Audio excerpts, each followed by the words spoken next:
बात में कोई शक नहीं होना चाहिए कि साइबर सिटी गुरुग्राम की पुलिस हर प्रकार के मामलों में अन्य किसी भी प्रदेश की पुलिस से कम नहीं है।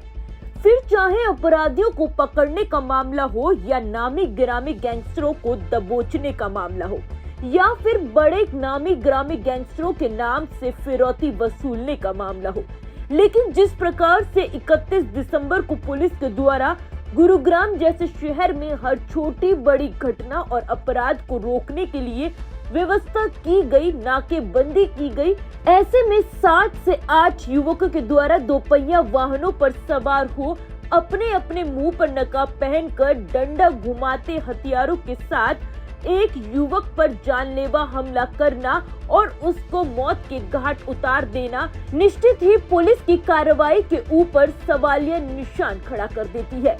ऐसा माहौल दुकानदारी और व्यवसायियों के लिए सुरक्षित कहना कितना अधिक उचित हो सकता है, इस बात का अंदाजा आप खुद लगा सकते हैं।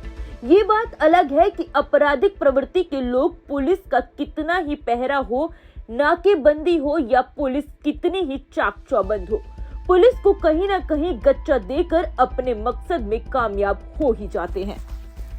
आपको बता दें कि इसी कड़ी में गुरुग्राम पुलिस के द्वारा उपलब्ध करवाई गई जानकारी के मुताबिक आपसी पुरानी रंजिश को लेकर आधा दर्जन से अधिक युवकों के द्वारा अपनी बर्तन की दुकान पर बैठे व्यक्ति के ऊपर हमला बोल दिया जाता है।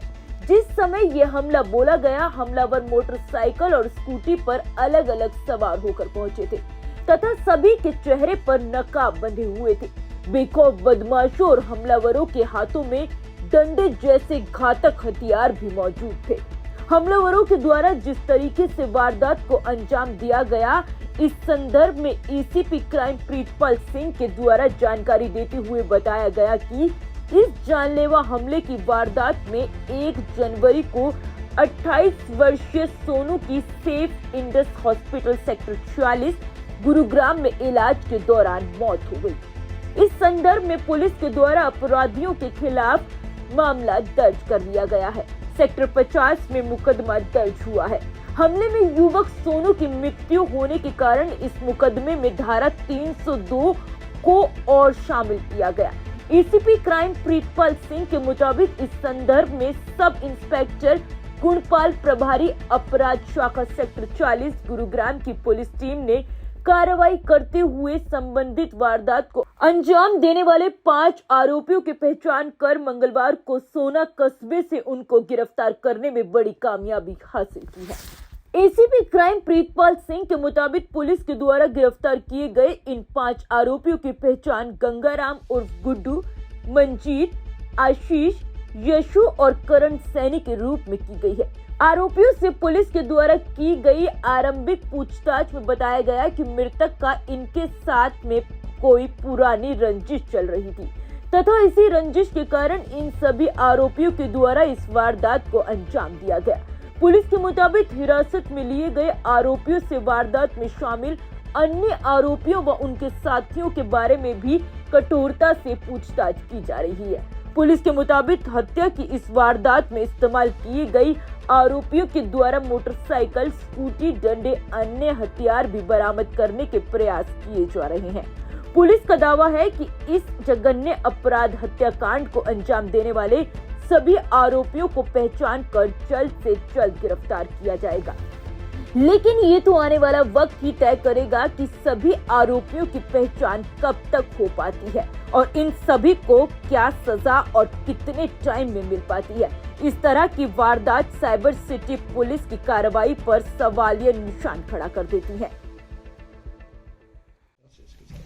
ये दिनांक 31 दिसंबर को लगभग 2:45 बजे के करीब सेक्टर 46 में जल विहार में एक दुकान, बर्तनों की दुकान पे आके कुछ लोगों ने जो मुंह पे उन्होंने कपड़ा बांधा हुआ था और एक लड़के की आके पिटाई की, जिसमें दौरान इलाज अगले दिन उसकी इन चोटों के कारण मृत्यु होगी। इसके संबंध में सेक्टर 50 पुलिस स्टेशन में केस रजिस्टर करके और उसकी इन्वेस्टिगेशन हमारी क्राइम टीम सेक्टर 40 के इंचार्ज सब इंस्पेक्टर गुणपाल के नेतृत्व में टीम ने काम करते हुए बहुत जल्द उसमें जो अननोन आरोपी थे इसमें शामिल रहे। उनमें से 5 आरोपियों को गिरफ्तार करने में कामयाबी हासिल की, जिनके नाम गंगाराम उर्फ बुद्धू, मंजीत, आशीष, यसु व कर्ण सैनी हैं। इनसे जब पूछताछ की गई तो पूछताछ में पता चला कि पिछले साल का एक झगड़ा था, उस बात की रंजिश को लेके और इन्होंने इस तरह की साजिश रच के इस वारदात को अंजाम दिया। आज हमने इनको गिरफ्तार किया है। इनको हम कल कोर्ट में पेश करके और पुलिस रिमांड सीख करके और आगे की जो जिन मोटरसाइकिल स्कूटी पे ये आए थे उनकी वह जो घटना में प्रयोग किए गए हथियारों की बरामदगी की जाएगी।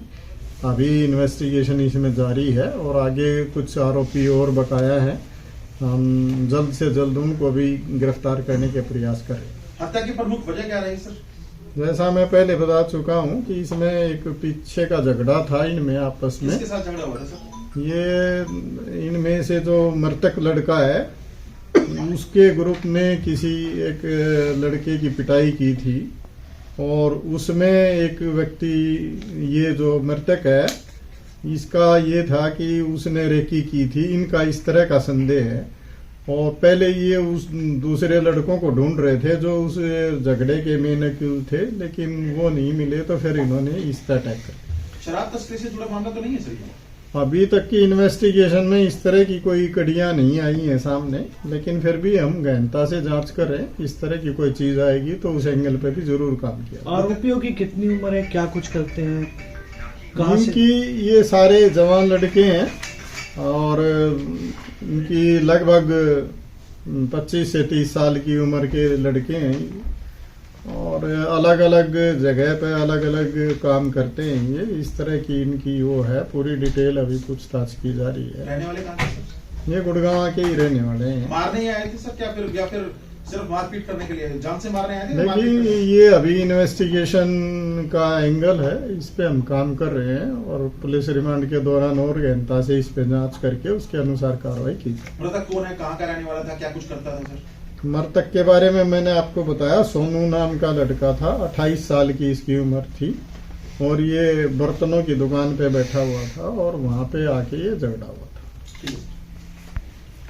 सनातक टीवी के लिए गुरुग्राम से योगेश की रिपोर्ट।